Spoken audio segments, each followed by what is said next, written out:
Good evening, friends. This is Suz Pratt, your Holistic Stylist, coming to you with a live recording here on Zoom of something that was published back on March 14th, 2016. And this is Sophia's Emporium, Whistleblowers, and Clues in Time. So I'll go ahead and share the screen and get you started on today's offering. Enjoy. Where free and independent media takes its stand. My name is Suz. I'm a holistic stylist with a reputation of being a visionary thinker. Along the way, there are also those who branded me as a troublemaker, one whose whistle needed to be silenced.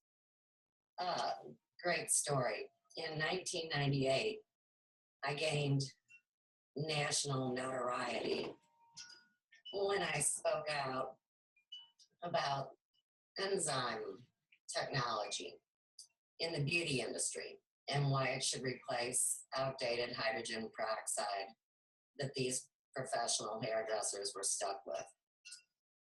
After being encouraged to share my experience and knowledge of the product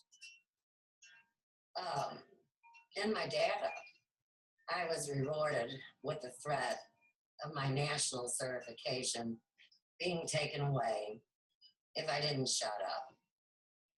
Now, of course, this was just an idle threat. It was one meant to keep me in fear and keep me stressed out. And although this surely seems trivial and even silly compared to what we deal with in the real world, it's a perfect example of what's known as targeting. Now, targeting was once thought of as a conspiratorial idea, or for those who deserved it somehow. And we're all realizing that there was definitely a hidden agenda that would affect every one of us in due time. It's now comforting to be surrounded by teammates who cannot be controlled or silenced, ones who are forthright and admittedly not perfect. These are the brave hearts and choose to be moral and ethical when waging their information wars in this never-ending story. Just like William Wallace, who they say that our next cartoon is approved by. And this cartoon was released in 1948. It's called Make Mine Freedom. And where William Wallace comes into it is, of course, most of us know him as, Mel Gibson and Braveheart. But that's not the accurate historical information on the man named William Wallace. So the first cartoon is going to open up a conversation. And what I want to do today is share with you guys how targeting has worked throughout history and also in my experience within my own lineage and family. So, Biggie, I would just appreciate it so much if we could roll that cartoon and bring a little light to this subject.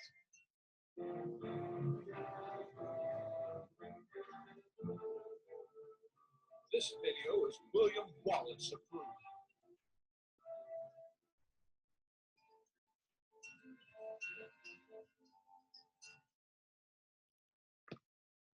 America is many things to many people.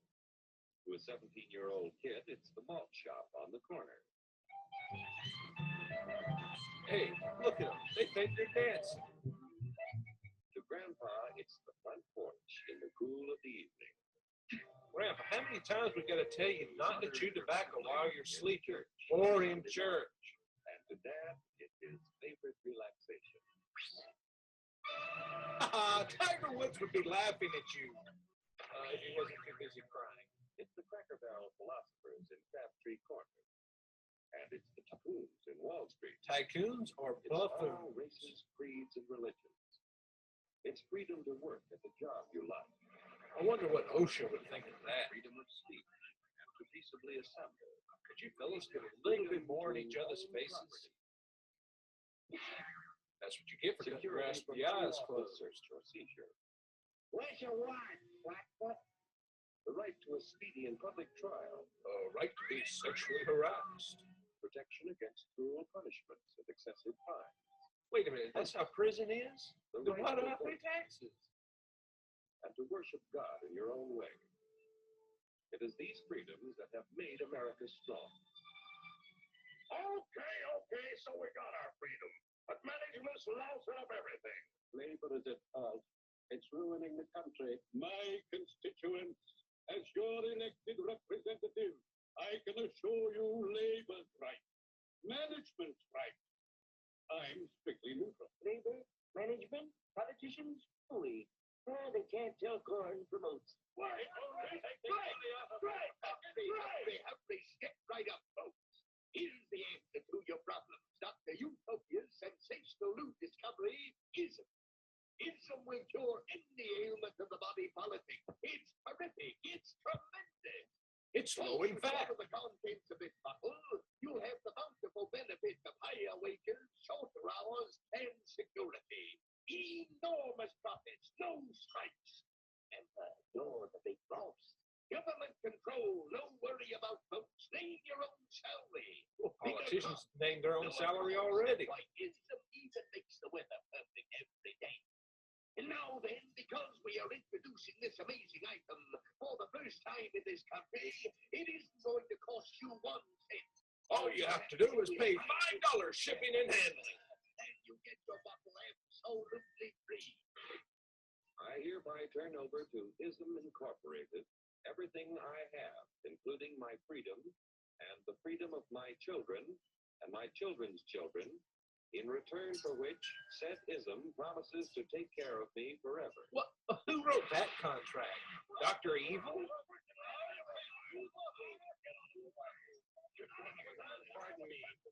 Pardon me. And who are you, my good man? I'm your daddy. Oh, my fine friend, you're just in time to share this generous and gigantic offer. Sign right here. Mind if I read it first? Hurry up! Hey, read it fast so we can sign away our freedom. Your shirt's on, boy. That's right. Nobody wants to see your man boobs. Freedom. Freedom? What? Sign away my freedom. Why, this is ridiculous. I'd sign away my wife first. Sure, our system of free enterprise is perfect. But before we throw it away for some imported double thought, That's turn the worse clock than back a domestic few years double to see what it's done for us. For example, back in the 1890s, Joe Goats was just a guy who liked to tinker around his bar. and kill cats. Some people thought Joe was lazy. Some even thought he was nuts. Some said he was inbred. He had an idea. And because he was free to dream, or tinker, Joe had a chance to make something of himself and his idea. So, Well, too bad he didn't make a garage door opener first. of course, some people didn't think so much of Joe's idea. But that didn't stop him. I knew I should have added brakes. So Joe got some money from young Aunt Minnie, We seen you peeping, Uncle Joe. Angus, and Grandpappy. I was saving up to have my beard shaved. When Joe's friends and relatives used their savings to help him buy tools and property, they were capitalists. Don't blush, folks. It's nothing to be ashamed.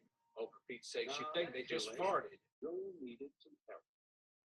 So he hired Willie Lumpkin, who was out of work anyway, and before long, Willie had the know-how and became skilled labor. Then he went and got himself fired. Joe's capital, management, and labor worked together. Joe's idea to improve and did things even he never dreamed of. Today, the automobile industry provides millions of jobs that never existed before. And remember, this is the story of only one industry. There are thousands more scattered all over the United States whose history of development is pretty much the same. We've built a country under the American system that sends more young people to high school and college than all the rest of the world combined. Why, even in the Depression, our wages bought more food, clothing, travel, and entertainment than the wages of any other people in the world. Our country has a national income equal to the total national incomes of any other sixth nation in the world. With only 7% of the Earth's, we drive 70% of the world's automobiles. That's just a sample of the things the capitalistic system has given us in only 160 years. Before signing up, you boys ought to try a little taste of Dr. Ism's formula. Oh, I really hate you guys. For your freedom. Go ahead. Try it. Tastes like chicken.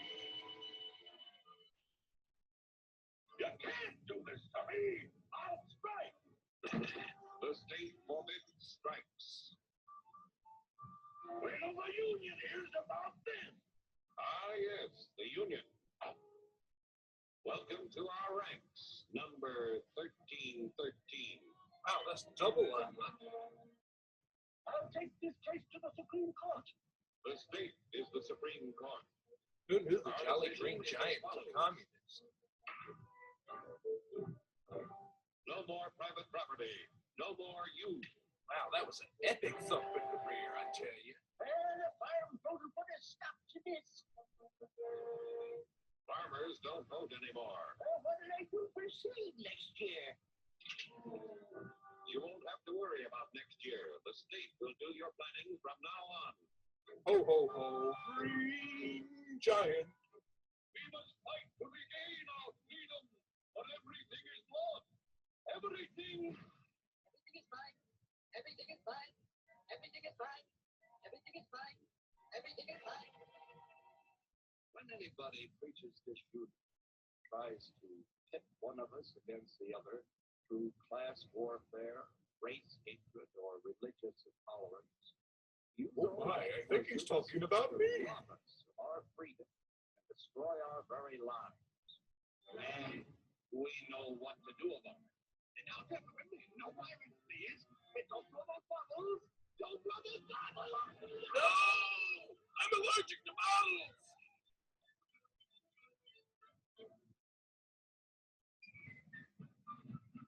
Working together to produce an ever greater abundance of material and spiritual values for all.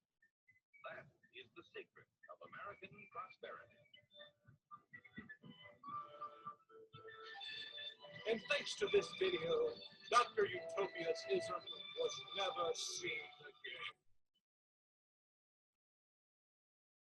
You know, a lot of times I really don't get jokes. So I don't know if that cartoon was really funny or not.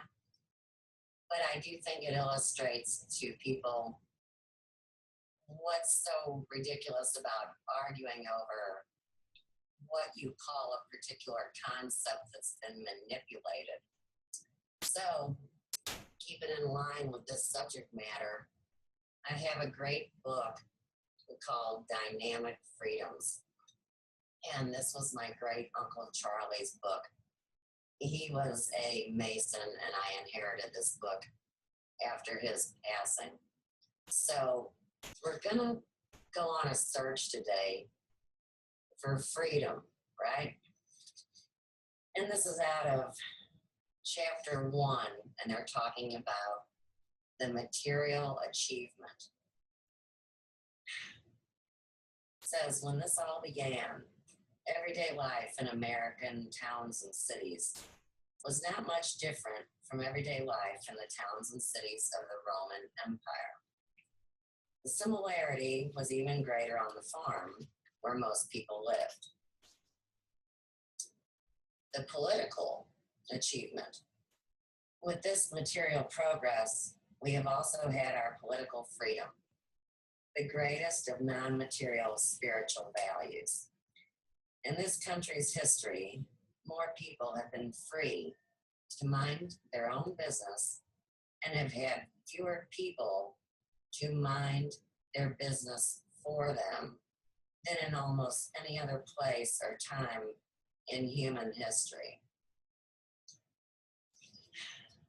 This land was known as the land of liberty and of opportunity.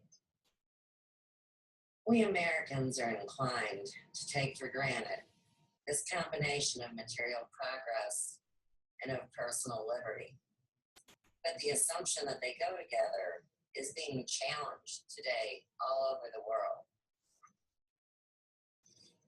A new fashion of thinking says that nations must make a choice between the one or the other, progress or freedom. The idea is that the two are incompatible, that a nation cannot have both at the same time. The United States started as an underdeveloped country. In fact, it only had one real asset of any importance, and this was not an economic asset at all, but a political one. This country's almost unique asset was the idea of a meticulously limited government. It was written into the Constitution. It was put most briefly in the Bill of Rights. It was the reverse of the European idea that a government knows best. It was the idea of freedom not only from George III's government, but from any government.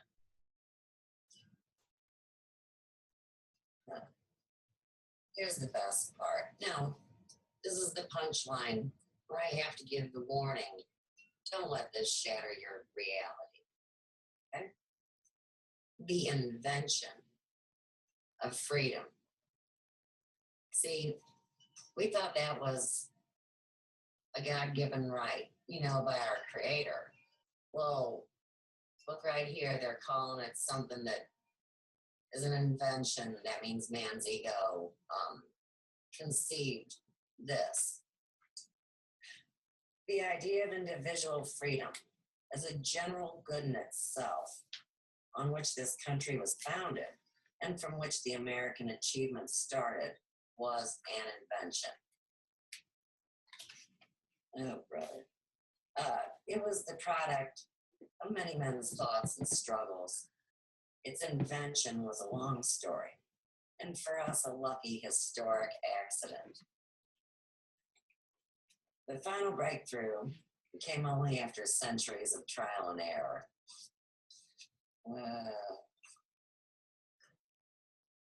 Blah, blah, blah.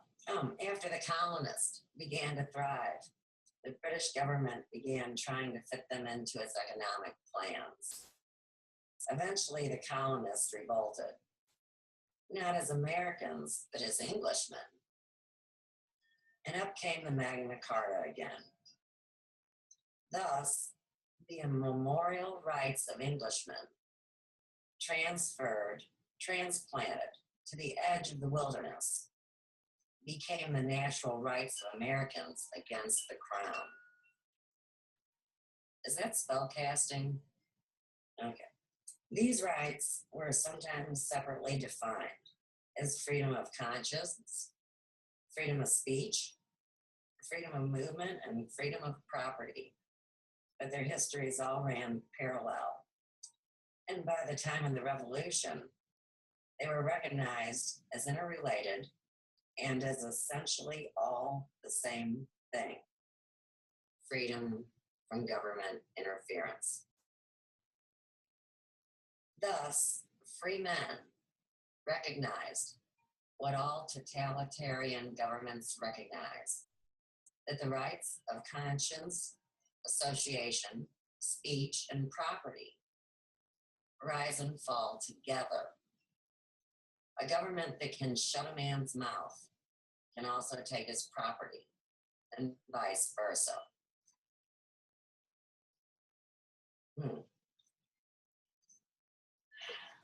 That's a mouthful. I need to grab a drink. Excuse me.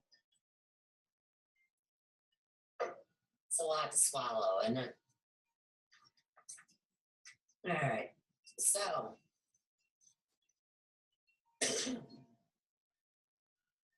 my next story has to do with just that, being told to shut my mouth this last week, which for anybody that knows me knows that's kind of comical, right?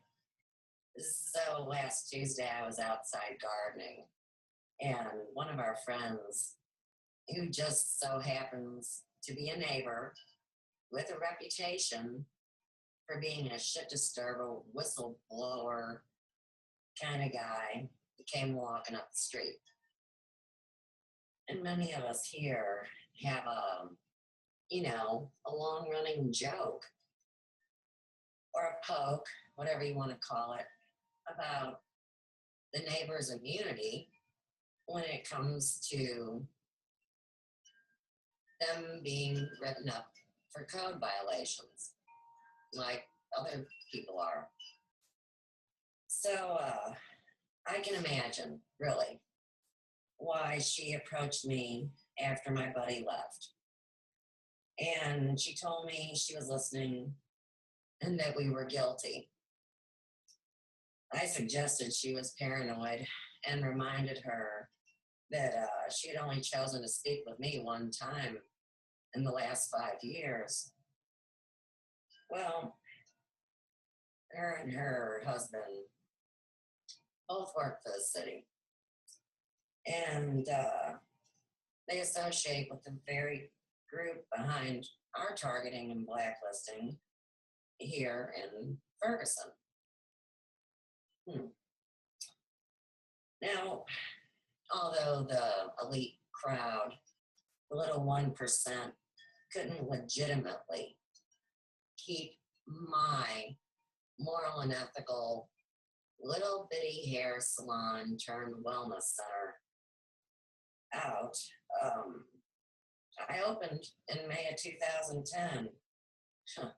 They surely offered little support and kept applying pressure the entire time. The more we volunteered and participated in the community, the more we were shut out, pushed to the side. Once my walls were taken last year, the harassment just followed me up the street to the house, and of course they use their anonymous complaints to write violations. So it's funny on this street how one person's home can be taken away for having a messy appearance, while another person gets to have a messy appearance next to a home with a beautiful garden. These are the things, guys, of why we don't have the society and community that we need. We just really want to get along with people, but if from the go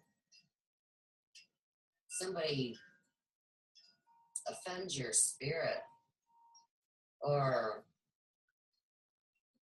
brings you harm, whether it's slander or just basic cruelty, I mean, what are you going to do? Are you going to shut up or speak up? And I've had to speak up all my life, and the trail I leave behind on YouTube definitely validates the experience. So I have a unique insight into targeting.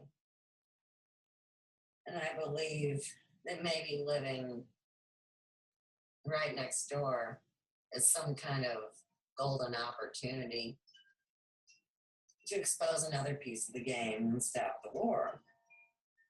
I mean, if it's not the exact time in history for this to be successful, then of course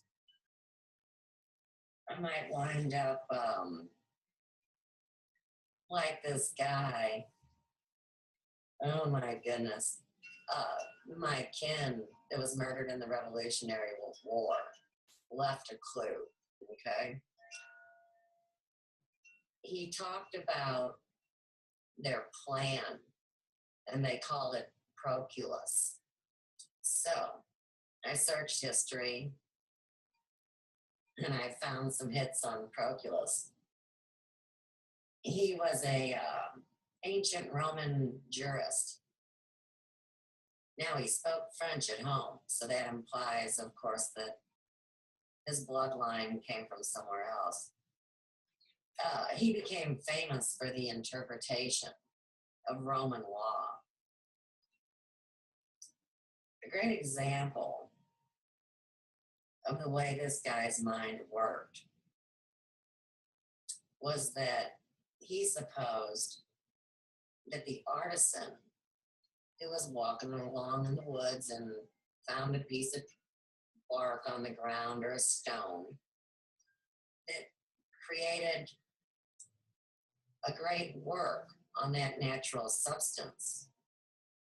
Well, that the artisan had rights to it instead of, say, for example, the king or the emperor or whoever that claimed ownership over a region and, of course, owned everything from scoop to nuts. So it means nothing to him.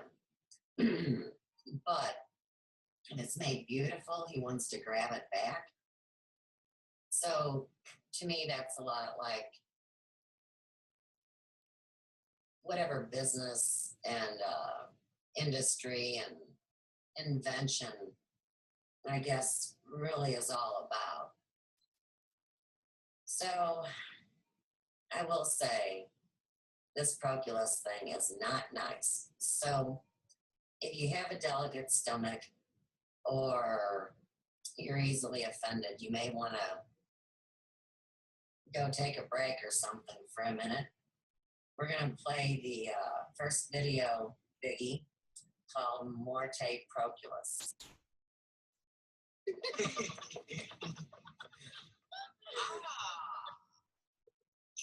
Proculus.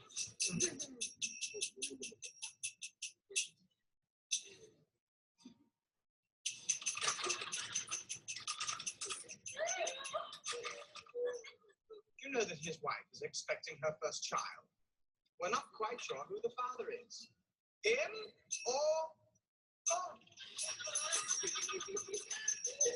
Divine Caesar, please. What have I done? Why am I here? Treason. I've always been loyal. That is your treason. You're an honest man, Proculus, which means a bad Roman. Therefore, you're a traitor. Logical.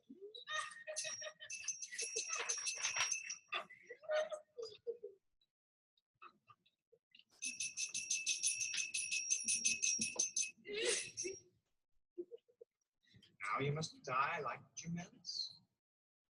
Like all those who came.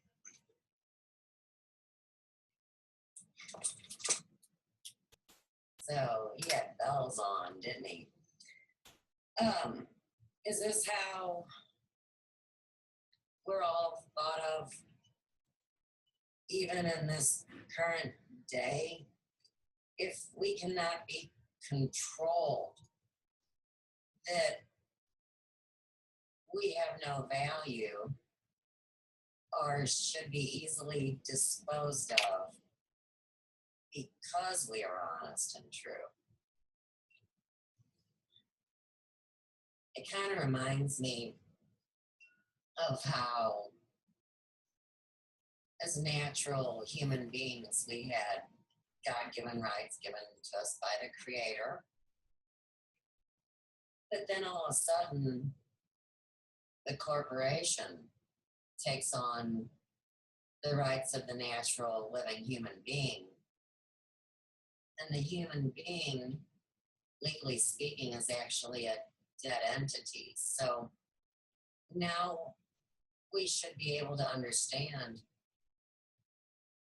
why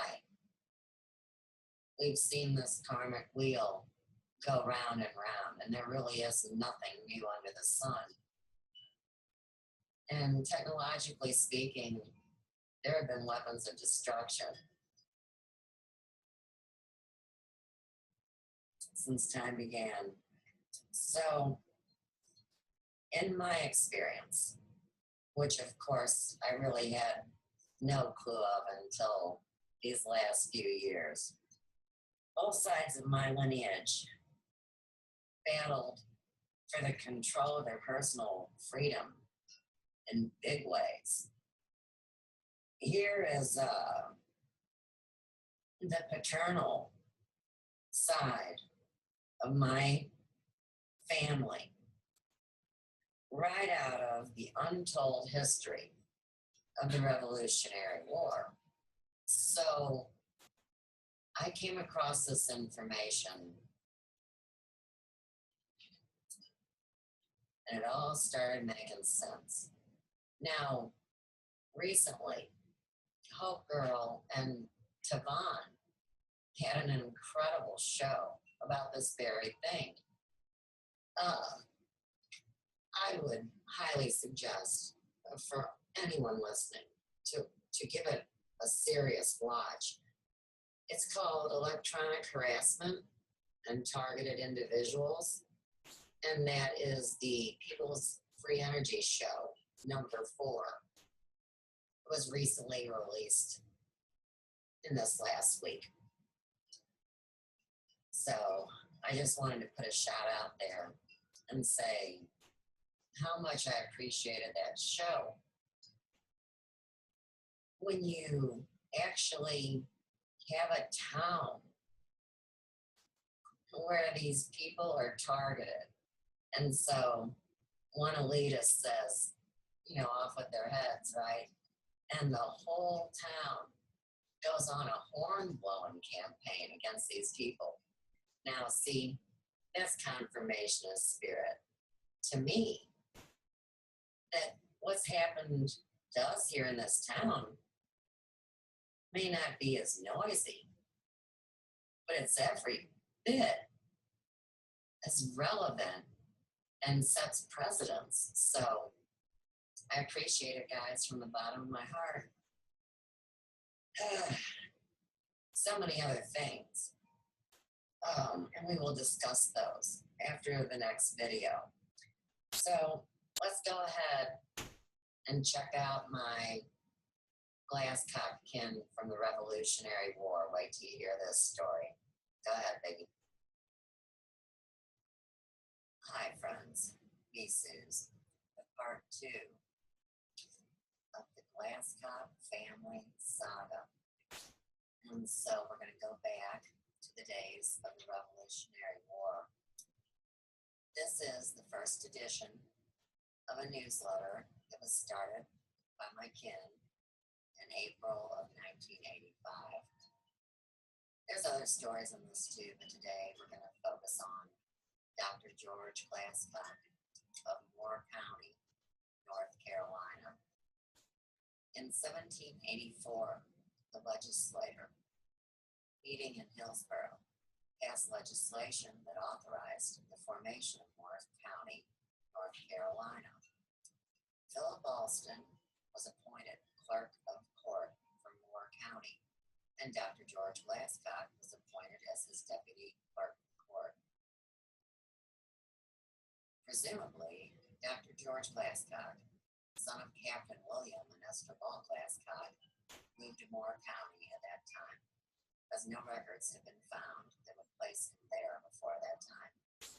But in a deed of gift from Captain William Glascock to John Milton Glascock, son of my son George Glascock, this deed was drawn in Richmond County, Virginia in 1773 and proved in Chatham County, North Carolina's May Court of 1774.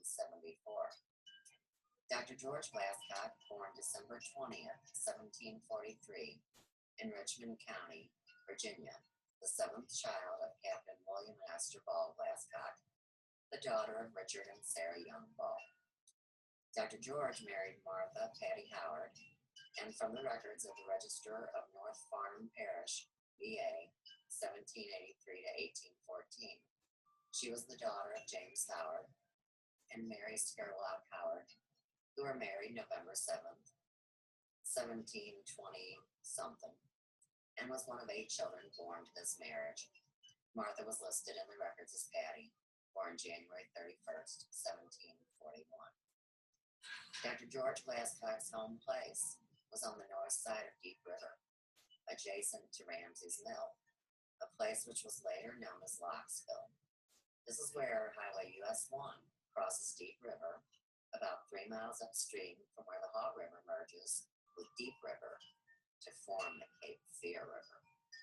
Ramsey's Mill is where Lord Cornwallis had his headquarters for 2 days following the Battle of Guilford Courthouse, while his troops built a bridge across Deep River. His army bivouacked in George Glascock's old field. Dr. Glascock served as a surgeon with the American Army at Guilford Courthouse, and it is his service there that his descendants are able to qualify for membership in the DAR and the SAR. That would be the Daughters and Sons of the American Revolution. Dr. George was certified by DAR for patriotic service from North Carolina. He was a surgeon in the Revolution of the American Army's medical staff at the Battle of Guilford Courthouse between Cornwallis and Greene. Dr. George Glascock and his wife Martha Howard Glascock were the parents of 9 children. In the book, Tale of a Tar Heel Town by Meade Sewell, on page 5, she stated that Dr. George had 10 children, 5 boys, 5 girls. In 1790, Moore County, North Carolina census lists Patty. Now this is one of the 10 children. But all traces of the family by the name of Glascock seems to have disappeared. In the Muse Glascock Cemetery, located west of Carthage Town limits, are the forks of County Road 1261 and Highway number 27. There's a monument to Dr. George Glascock, 1729 to 1781. Some think that Dr. George is not buried at this location, but on some other property he owned. The story goes that Dr. George Glascock was murdered in 1787 at the instigation of Colonel Philip Alston. Colonel Philip Alston had been described as Moore County's first aristocrat. He was the son of a wealthy and influential Joseph John Alston, who at the time of his death left 150 slaves and 100,000 acres of land. Philip Alston came to Moore County probably in 1772 and acquired a tract of 4,000 acres of the north side of Deep River in the Horseshoe, which is a historical landmark in North Carolina and Moore County. He married Temperance Smith, and at her father's death, she inherited a large tract of land, and the tax records of 1777 shows he had 6,525 acres in his possession. Alston established himself well enough in the county to be elected Justice of the Peace. On May 5th, 1777, the state Senate nominated him with some others as commissioners for the recruiting service for Cumberland County. Also in the fall of 1777, he was elected to the House of Commons for Cumberland. He took his seat November 15th at New Bern, where his only recorded activity was that of carrying a message to the Senate. On December 3rd, he was granted a leave of absence to give full time to military affairs. It was about this time that he succeeded, by craft or by ruthlessness, in dominating the local political scene. After the termination of hostilities and the formation of Moore County in 1784, Alston appeared as one of the 8 justices. He, at the time, commanded the respect of his justices and his colleagues. All right. By his being appointed by them as clerk of the court. This office he held until February 23rd, 1785, when he resigned, promising that George Glascock should act as deputy until his son, James Alston, became of age, upon which the court was to appoint James Alston clerk. Alston's resignation was tendered as a result of his election to the state senate from Moore County. In December 1785, the assembly was faced with the embarrassment of having one of its members charged with murder. Testimony presented to the members' body disclosed that Philip Alston had been guilty of the murder of one Thomas Taylor. Further investigation, however, revealed that Taylor had long been and continued to be an enemy of the state and was actually guilty of treason for a few minutes before he fell. Since Colonel Alston at the time was commanding a corps of militia in the service of the state for the express purpose of suppressing the Tories, the committee was of the opinion that he should be brought to trial for this death and that the assembly should recommend that Governor Caswell issue a pardon to him. Yet, a strong dissentience was entered in the records by at least 3 of the state's most outstanding and honorable citizens. These men felt themselves unwilling at all time to prevent the inquiries of law into so heinous a crime as murder. Governor Caldwell's pardon did not close the issue.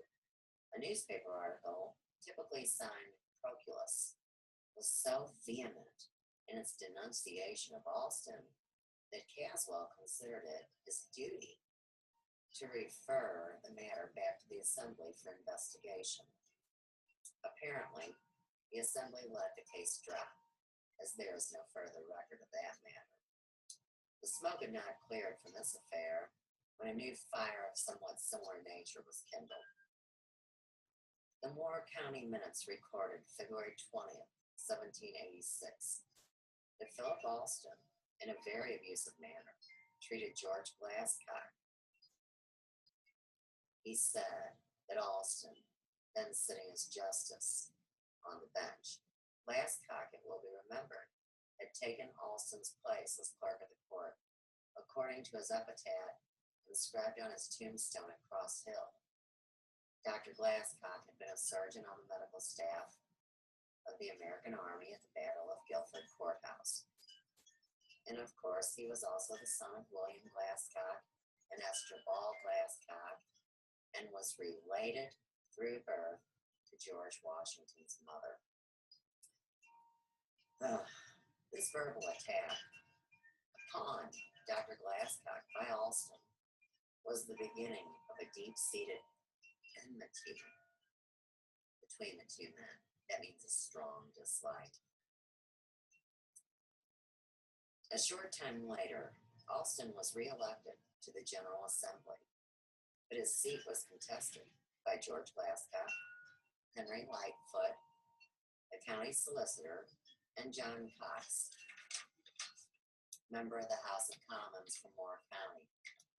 As a result of their depositions, the Senate Committee of Privileges and Elections found that Alston should be indicted at the Superior Court of the District of Wilmington for murder, and that he was bound by his securities to appear at the ensuing term.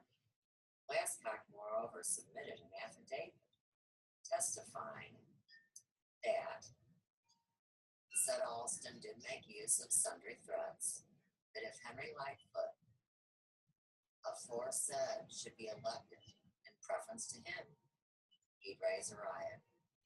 The committee reporting on December 1st, 1786, did not find, however, that any riot was raised. It was further represented to the committee that Alston had frequently declared that he believed there was no God and that the scriptures were set forth as a scarecrow to children, and that he had endeavored to corrupt the conductors of the election. On the strength of all this evidence, it does not seem strange that the House ruled Alston ineligible for a seat and ordered a new writ of election. So great was his influence that Colonel Robert Rowan, as had been quoted, that Alston seemed to rule them all. A great tyrant is not upon the face of the earth according to his power. Rowan felt that it was to be much lamented that about 2 or 3 years ago, no gentleman with the least regard for his character would have kept this hectoring, domineering person's company. Not content with this, a number of citizens and more, probably led by Glascock, got John Megan to represent to the Senate on May 20th, 1787, their remonstrance against Alston as the Justice of the Peace. The charges are not recorded, supported by the testimony of Thomas Tyson, representing Moore in the House of Commons. The Senate found that Alston was guilty of part of the charges alleged against him, and from very strong circumstantial proof, he is guilty of the whole of the charges against him. As a result, he was also suspended from the office of Justice of the Peace. 3 months later, George Glascock was murdered. The events surrounding his death have been clothed in a certain amount of mystery, but evidence points to the fact that Alston ordered his slave Dave to commit the crime. According to Moore County tradition, Alston, to establish an alibi, invited the countryside to his home for a dance and took care to establish his presence there at all times. Meanwhile, he sent Dave out to kill Glascock. It is a matter of record that Dave was seized, imprisoned, let out of bond, since on August 21st, 1787, Alston forfeited a 250-pound bail for the now appearance of Dave. At the same time, certain witnesses were summoned to appear at Wilmington Court as witnesses against Alston, and Neil Dowd, sheriff, was allowed to call on Richardson Fagan for 20 pounds for transporting a prisoner to Wilmington. Moreover, on August 23rd, Glascock's widow, Patty, qualified as administrators of her husband's estate. On December 1st, 1790, the Fayetteville Gazette carried the following notice. Broke Goal, or Gaul, G-A-O-L, on the 5th INST period, maybe installment, Phil Bell Alston, late of Moore County, committed as accessory to the murder of George Glascock. All persons are required to be aiding and assisting in the apprehending, so that he be again committed to Gaul. I think that's jail. G-A-O-L. I'm going to say it's jail. And any expense accrued thereon will be paid by the subscribers. Tradition has it that Alston fled the state and was finally murdered by the same Dave the slave. The book, The Outlaw Years by Robert M. Coates, published in 1930, is about outlaws who operated on the Nazca Trace. There was a place called Cave in the Rock. It had a long chapter in the history of river piracy, which I think was on the Ohio River. The book quoted Diamond Islands was still a nest of brigands, and it had been in the days of Pugandal's courtship. Control of Cave in the Rock had been usurped by a most mysterious gentleman named Philip Alston. It says about him, dressed in ruffles, broad-clothed and lace, he went about the dirty business of scuttling Kentucky boats and murdering their crews. He was supposed to have been a native of Natchez, of the bluest blue blood. And the tale goes that in the end, when his luck crashed, he escaped to Mexico and there rose again to high dignity, living still among the Spanish gentlemen, courteously formal, dressed in his broad cloth, ruffles, and lace. Could this be the same Philip Alston that Dr.George Glascock killed in Moore County, North Carolina? I'm going to say yeah. And he was a big puss, wasn't he? So, here's a story about murder. And we talked about synchronicities, okay? I'm just going to tag them real quick. A convergence via the waterway. I live right by the convergence in the Missouri, where the Missouri River, the Mississippi River, and the Illinois River all come together. And you know, there's a place right down the street here in Florissant where the river runs north and south at the same time. And they say the only other place that occurs is the Nile River in Egypt. Next, the town New Bern. Now, if Glascock wasn't an unusual enough last name, my middle name is Bernadine, spelled Bernadean. December 3rd, my daughter's birthday.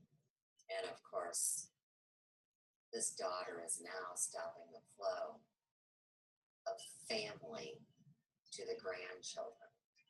Another synchronicity of war, right? Next, George Glascock. Wow, my dad's only brother is Uncle George. And Uncle George lived here in Ferguson, where I live now. Last but not least, involvement in what was to be. In my mind, I think that every one of our individual inputs is important. And so now here I speak from my personal point of importance. And what I say here is this. The reason I'm here speaking to you on YouTube is because the story must be told.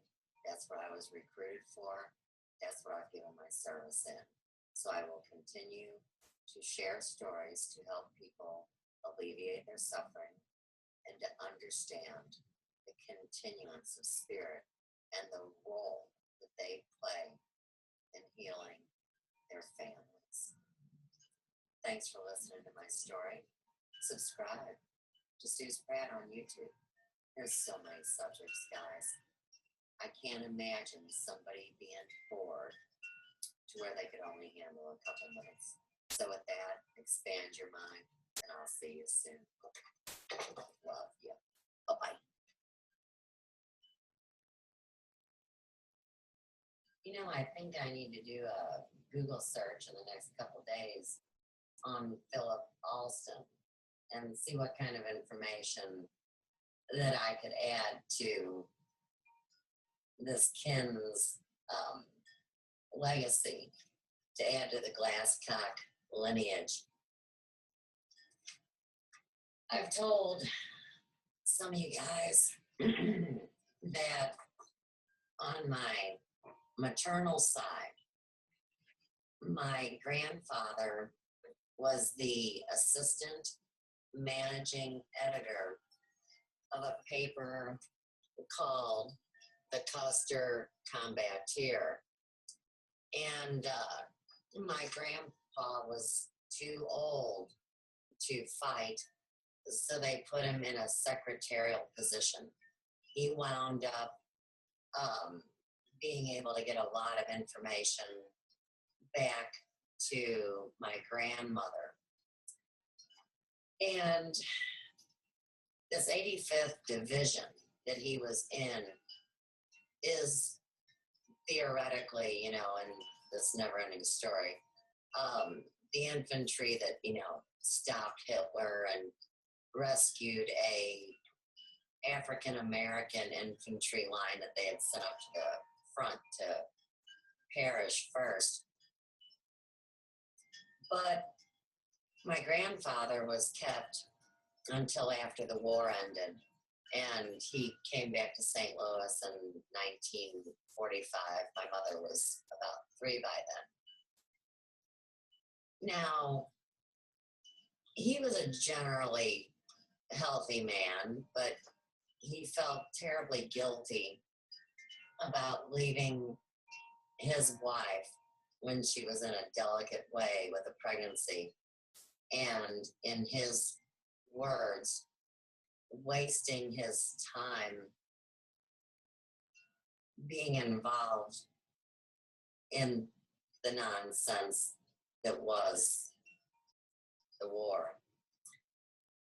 When you take into consideration that now St. Louis and Missouri is known as a biotech capital of the world, and we host the beast here. I mean, we have Monsanto, we have Boeing, we have that toxic trash dump. I mean, that's stuff left over from World War II. And along the way, I've learned so much about this MK Ultra.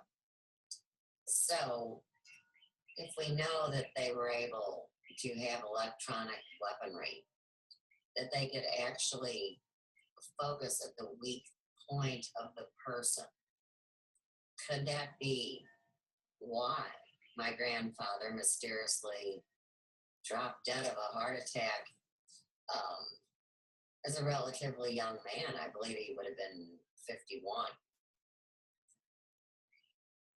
Is the reason why my grandmother and my mother never spoke of this man because of some kind of actual threat, where maybe my grandmother was told, if you speak about this, then your daughter's life will be in danger. I mean, there's a million different ways to look at it. And these women never, ever had a happy day in their lives. So that weighed heavy on my heart growing up and seeing that. But it was also a strong motivator that encouraged me to break free, whatever this freedom is, and come out of the box. So I just wanted to bring that up. I had a piece of the paper with a war song on it, but why do I even want to read you the words to that? All right. Forward and onward, guys.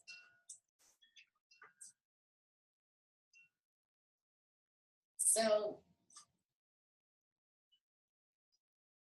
we're going to watch another Proculus video. And it's terrible to say, but when I saw this video, the first thing that came into my mind was this terrible horror movie that I saw as a teenager called Motel Hell. And I don't know if any of you guys saw it. The O in the hello was burnt out, so it really was supposed to be Motel Hello, right? But in this creepy horror movie that maybe was representing some kind of a reality or some kind of a plan or some kind of a attempt to control, these unsuspecting people wound up at the hotel, and they get slipped a Mickey, and they wind up buried in the ground. And only their heads are sticking out. And it's a farm. And at this farm, they turn the people into sausage. And they remove their vocal cords. and they stick a funnel in their mouth and feed them. And so when they're fattened up enough, you know, and don't get me wrong, they're high and happy. Kind of like in the Matrix, you know, when you're first exposed to that reality that there's, you know, these little odd people that never live a life, and they're fed a reality, and in their reality, when they meet their end, they get flushed out a tube. Anyhow, you know, I ran out of the movie theater and didn't watch the rest of it after they put the nooses around the people's necks and hooked them up to the tractor. They spun these little lights, you know, and they ripped them out of the ground. So, this is Proculus and the Killing Machine. This is lovely. Go ahead, baby.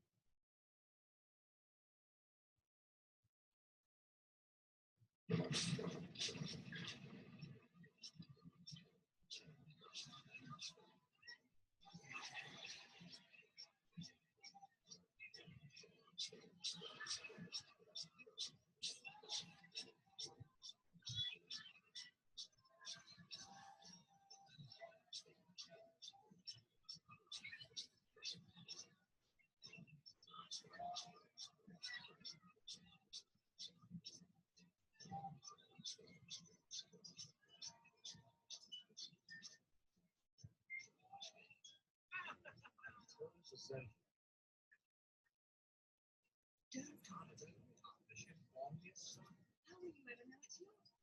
That's why I got my spending last time. When are you sure the gods will be present? They're all transsexuals who've been to spiritual.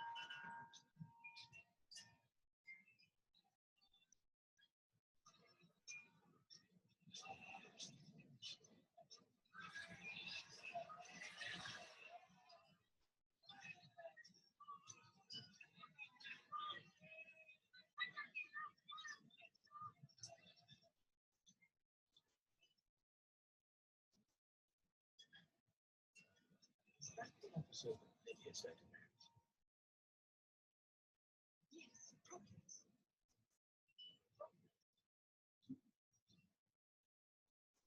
Long time. Caesar. See this young Oxford.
Nice, huh? Wise ones suggest that we must know who we are and where we came from if we expect to ever get back to our home. Whether that's literal or metaphorically speaking, I think both are relevant. Yet, if we were affected as a collective, as this clip suggests, we really do awaken to an ugly truth.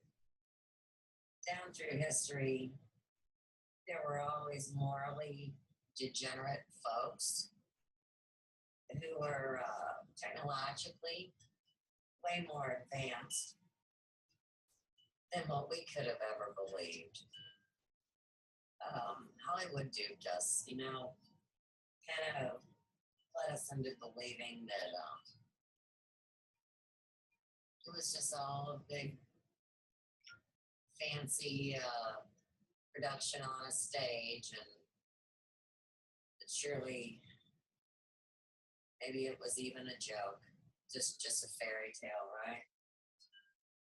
But while there's always been that agenda, there's always going to be those people that focus on the noble aspects and who are at the right place and time when change can be made. So my own self and for everybody else, I hope we can focus on the noble belief found in the foreword of my Uncle Charlie's book. So, hi, Lovey. Let me get that. Now, this book that has our freedom documents in it, it was compiled by Robert B. Watts. He was the director of education and a 33rd degree Mason guy. And this is the ancient and accepted Scottish rite of Freemasonry for the Southern jurisdiction of the United States of America, the Mother Supreme Council of the world. I'm glad my Uncle Charlie was high up, I guess, right? So this is the foreword. And it says, in these freedom documents are to be found a deep belief and faith in God, a recognition of the age-old yearnings of men for liberty and dignity, a set of guarantees for the protection of individual rights against ancient abuses, and the reservation in the people of the ultimate power to amend their form of government by prescribed, orderly procedures. Equally made clear, as in Washington's farewell address, is the fact that the very idea of the power and the right of the people to establish government presupposes the duty of every individual to obey the established government.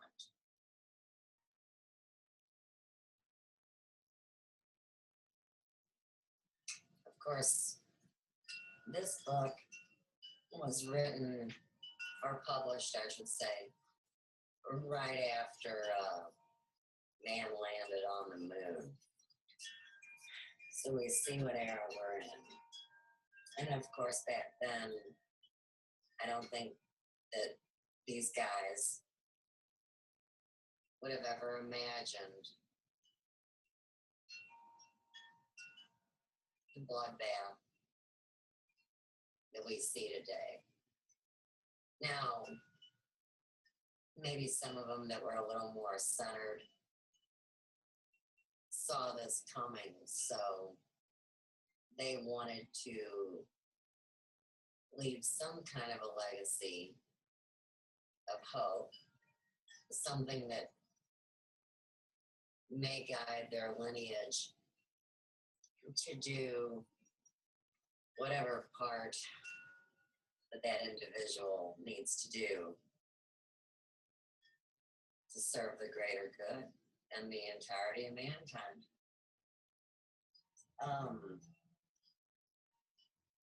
We have to keep that faith. And I promise you this, as far as it goes with me, I will until the very end. Because there is no end. And I've always been that way. So at least I understand it. It doesn't plague me at night or give me the nightmares, you know.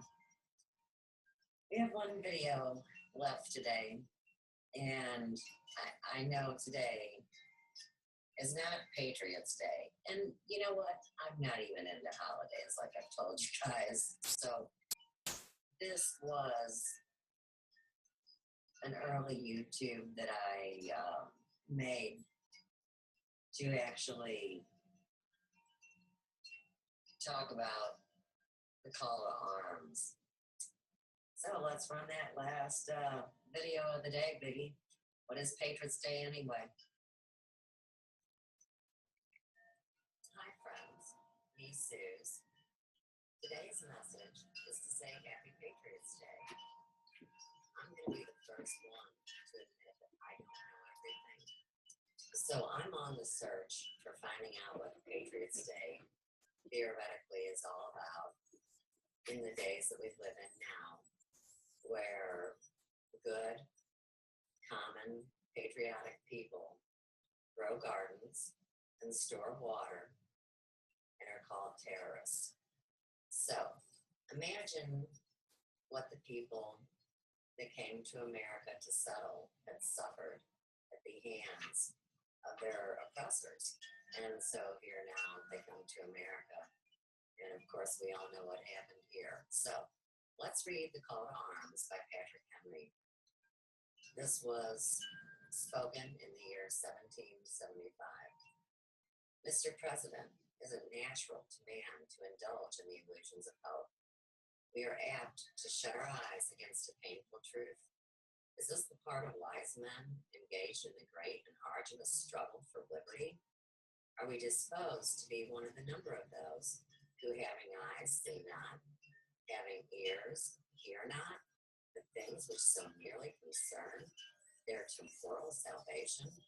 For my part, whatever anguish of the soul it may cost, I am willing to know the whole truth, to know the worst, and to provide for it. I have but one lamp by which my feet are guided, and that is the lamp of experience. I know of no way of judging of the future but by the past. Let us not, I beseech you, sir, deceive ourselves longer. Sir, we have done everything that could be done to avert the storm, which is now coming on. We have petitioned, we have remonstrated, we have supplicated, we have prostrated ourselves before the throne, and have implored its interposition to arrest the tyrannical hands in the ministry and parliament. Our petitions have been slighted. Our remonstrances have produced additional violence and insult. Our supplications have been disregarded, and we have been spurned with contempt from the foot of the throne. In vain after these things may we indulge the fond hope of peace and reconciliation. There is no longer any room for just hope. If we wish to be free, if we mean to preserve and violate those inestimable privileges for which we have been so long contending, if we mean that basely to abandon the noble struggle in which we have been so long engaged, in which we have pledged ourselves never to abandon, until the glorious object of our contest shall be obtained, we must fight. I repeat, sir, we must fight. An appeal to arms and to the God of hosts is all that's left us. They tell us, sir, that we are weak, unable to cope with so formidable an adversary. But when shall we be stronger? Will it be next week or next year? Will it be when we are totally disarmed? Shall we acquire the means of effectual resistance by lying supinely on our backs and hugging the delusion phantom of hope until our enemies shall have us bound hand and foot? Sir, we are not weak. If we make proper use of those means, which by the God of nature is placed in our power. 3 millions of people armed in the holy cause of liberty, and in such a country as that which we possess, are invincible by any force which our enemy can stand against us. Besides, sir, we shall not fight our battles alone. There is a just God who presides over the destinies of nations, and who will raise up friends to fight our battles for us. The brave, sir, is not to be the strong alone. It is to the vigilant, the active, the brave. It is in vain, sir, to extenuate the matter. Gentlemen may cry peace, peace, but there is no peace. The war is actually begun. Our brethren are already in the field. I stand here idle. What is that gentleman's wish? What would they have? Is life so dear, or peace so sweet, as to be purchased at the price of chains and slavery? Forbid it, Almighty God. I know not what course others may take, but as for me, give me liberty, or give me death. Here's Patrick Henry. Let's see if I can get up there and show you guys. This balls to the wall man's face, right? And there is a quote here with this, and it says, every tomorrow has 2 handles. You can take hold of tomorrow with the handle of anxiety, or you can take hold of it with the handle of faith. And that was written by Henry Ward Beecher. So, here's what I have to say about this. We've learned by now that, of course, when people have been oppressed and abused and mistreated, they simply turn around and do it to other people. So even though this was all for the best reasons, of course, now we understand that, of course, our own kin came here and basically took the battle on with a whole new group of people, the indigenous people, be they Indian, black, white, red, green, yellow. This must stop, guys. So today on Patriots Day, I say stand up. Stand up for peace and for freedom and for justice. Now, these just aren't the American way, of course. We are citizens of the globe, of Mother Earth, of the entire planet, whether we think we are or not. Yes, I've always loved where I do, and that includes America and even Ferguson, Missouri. But today I beseech you, look to be the best you can be, and we will all rise above this all. So with that, I say peace, love, and light from the big yellow house, their cosmic ray.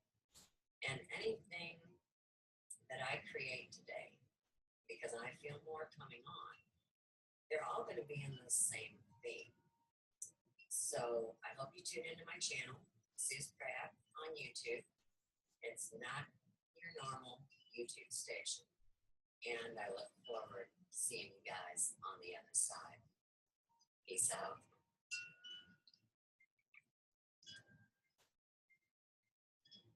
My favorite part of that was the idea that Edward Everett Hale suggests when he says, I am only one, but still I am one. I cannot do everything, but still I can do something. And because I cannot do everything, I will not refuse to do something that I can do. And he was the chaplain to the U.S. Senate in the 20th century. Even though I didn't know these brave people that were in my family, I wanted to show you a piece of artwork. And this is something that my oldest designed when she was a teenager. And what I wrote on it to enhance the art was a poem by Alex Gray. And it says, well, this is actually the Cosmic Christ. It says, you can never be lost. When have you ever been apart from me? You can never depart and never return, for we are continuous and indistinguishable. So, wherever this home place is, it's comforting to know that we find it through vibration. We find it through the resonance we feel with our friends and loved ones and allies. I feel it here at Conscious Consumers Network. And I remember immediately at the beginning of January in 2015, I watched Mel and Biggie come and do this awesome work. And, Right. I'm sure some of you may know Pecan. that surely all of us that do this work, you know, there's a lot of people still stuck in the box. They say, well, how much do you get paid for doing that? And it's like, you know, I do it to give back and contribute to the world, and information should be free. And all I know is that through my last year, my clientele was wiped to under half of what it was when I came here. So, of course, my income decreased, and fortunately, Joe's work is steady. And so, you know, I think about Mel and Biggie. No, you don't. It's entirely enough, Suz. All right. Let's get that stop share and say goodnight to everybody. I'm just getting these recordings, so if CCN does try to take them down, I have my own copy of something that's rightfully mine. So peace out, guys. Take care of yourself and stay strong.